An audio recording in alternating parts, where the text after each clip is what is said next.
I don't think a lot of Republicans, frankly, are happy to be talking about this issue. I don't think you're going to see a lot of them speaking up over the next day or so about it because they themselves are facing voters and need to be talking about the future. So Donald Trump's made this address for us overnight at evening time where you are. What are the things that stood out that he said to you? Well, I don't think it's going to have long lasting repercussions. I do think, frankly, it was a missed opportunity for him. A president, even one as volatile as Donald Trump, doesn't get that many opportunities to speak to the country in an evening address. And I think he should have chosen a topic that was more about the future and less about the past. He could have framed a talk about the state of the economy. There are some certain positive numbers he could emphasize and talk about his plan to make them better. Or he certainly could have talked about Iran, which people are concerned about and is very much in the news. Instead, he chose to talk about past elections, more or less. And I think, frankly, that's not top of mind for a lot of people in the country. And so, in that sense, I think it's a missed opportunity. The claims that he made is that China interfered in previous elections in the United States. What were those claims? Because they go counter to the previous assessments and conclusions of US intelligence agencies. Yeah, and some of this allegedly occurred when he was president, actually. So that's part of the irony here is that this was happening under his watch, although he claims that it was kept from him at the time. Obviously, any allegation of something being hidden or kept from a president should be investigated and people punished if it happens. But that remains to be seen whether that's the case. I think previous investigations have shown that China maybe made some stabs at playing games with our elections, but never got so far as to actually change the results. And I don't think the president even alleged in this case that results changed because of their efforts. It was more a matter of like poking around the edges of it or looking into it.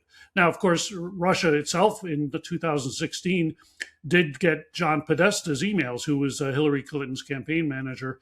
They did interfere with the election in that regard back in 2016, but that's not exactly what's being alleged here. We also know that an assessment conducted in, I think it was 2021, the US Director of National Intelligence found no evidence of foreign interference in the 2020 election. Given that and the fact that information is already out there in public, what do you think was behind Donald Trump's strategy or motivations in that address that he gave? Well, I think in this case, it's a personal agenda on his part. He's long felt that the 2020 election was rigged, despite evidence to the contrary. He's kind of never he's like a dog with a bone. He's never let go of that over the years. And so I think he kept pushing perhaps his staff to want to speak about this more strongly. And he did that. Hopefully it's gotten out of his system. I don't think a lot of Republicans, frankly, are happy to be talking about this issue. I don't think you're going to see a lot of them speaking up over the next day or so about it because they themselves are facing voters and need to be talking about the future, need to talk about the economy, need to talk about the war in Iran and Ukraine. So I think people are going to pivot pretty quickly away from this. There's also a sort of unique thing that happened with the president. It was interesting, I think, when you said from an American perspective, oh, he doesn't have that many opportunities to address the American public in the evening. I think we feel in the UK, gosh, you hear an awful lot from your president.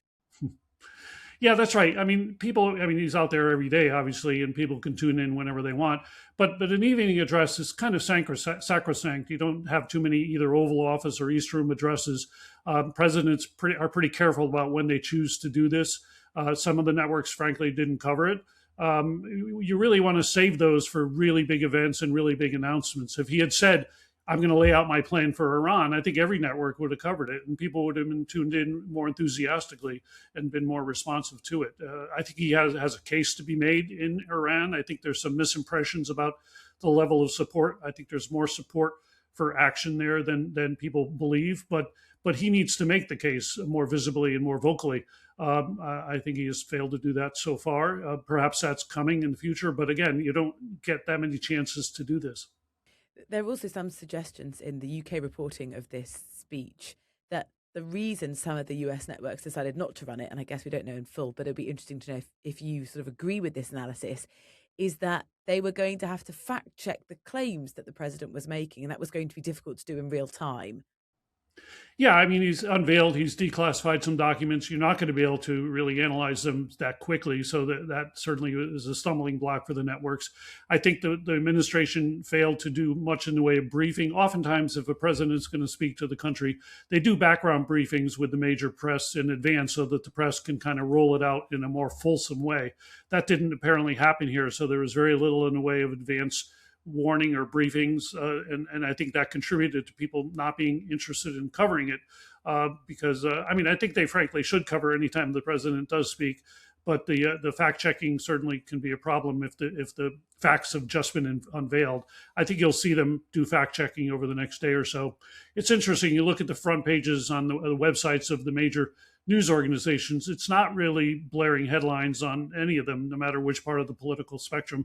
They've kind of put it in context. It's not the number one story, maybe on social media, it's number one, but it's not really the top of the fold, so to speak, in many of the major news organizations currently. What you have got in the United States is midterms looming. Give us a little bit of the sort of backdrop to that and how Donald Trump's support or what's the strength of his support currently? Yeah, I think with the midterms coming up, I think this is one of the reasons Republicans probably aren't too crazy about him focusing on the past, because I don't think that was helpful to their interests. I think the economy remains the number one issue. There are some good signs and bad signs. People are still feeling anxious about the economy. I think two-thirds of the people still think the country's going in the wrong direction. At the same time, inflation has gone down a little bit. Gas prices are up, but not crazy. So there are some positive signs. The stock market is up. But people are still feeling pressured, and they want both parties to address this. I think, frankly, both parties are having a bit of an identity crisis in terms of how they're going to present themselves to the public and to the future of the country. And so I think both parties have hurdles to overcome in that regard.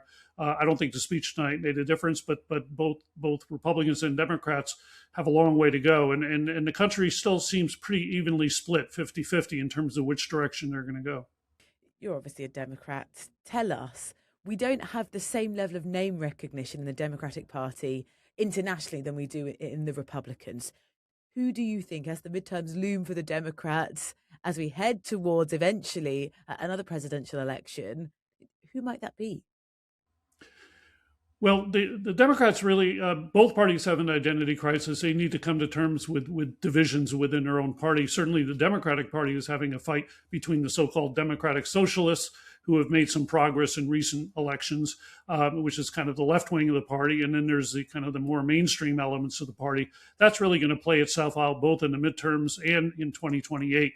So you're going to see some people fighting for the mantle of the leadership in the party. You can, maybe people like Josh Shapiro, he might be aiming more towards the center left of the party. Gavin Newsom's trying to straddle the left and the middle of the party. We'll see how that plays out.